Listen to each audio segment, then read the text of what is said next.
Bonjour à tous, aujourd'hui je vais vous parler d'interface audio. J'aurais aimé trouver une vidéo sur ce sujet entre l'interface UAD Volt et l'interface, la nouvelle génération des Focusrite, car je n'avais pas trouvé de vidéo comparative des deux et c'est vrai que du coup j'ai acheté les deux pour voir la différence. Alors je suis parti en premier sur la Focusrite. J'ai pu travailler, faire de la musique quelques mois avec, donc j'ai eu le temps de bien m'habituer, de voir ses plus et ses moins. Puis après, j'ai acheté la Volt pour voir aussi. J'ai fait pareil quelques mois de musique avec, et donc j'ai pu m'habituer aussi à cette interface audio. Et donc, bon, je vais pas passer par quatre chemins. Laquelle je vais garder? Eh bien, je vais revendre celle-là et je vais garder la Volt parce que pour plusieurs choses, et c'est de ça que je vais vous parler. Je vais pas chercher à vous faire des comparatifs audio. C'est pas le but de cette vidéo. C'est vraiment, je vous explique pourquoi je garde la Volt et pourquoi je lâche la Focusrite. Déjà, la première chose, c'est le son. Je trouve que le son de la Volt est beaucoup plus naturel, moins artificiel. Enfin, c'est ma vision des choses.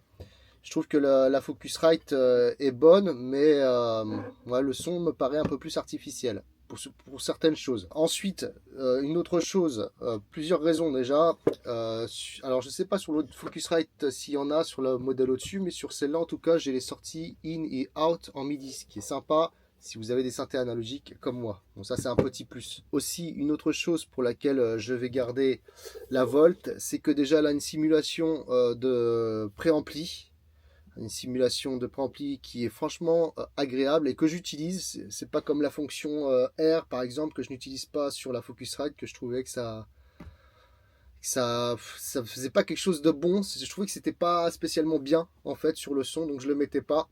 Alors que là, la fonction vintage avec la simulation de préampli, je l'utilise. Le compresseur, c'est un plus qu'il n'y a pas sur la Focusrite. Et ça, c'est très important. Donc, avec une sélection en vocal, guitare et fast, donc avec une attaque rapide. Donc voilà, c'est des options vraiment que j'utilise, qui me plaisent. Et vraiment, le plus, c'est la qualité de son que je trouve qui est vraiment très bonne avec la Volt, que je trouve supérieure à la Focusrite. C'est vraiment la raison pour laquelle je vais rester sur la Volt en fait.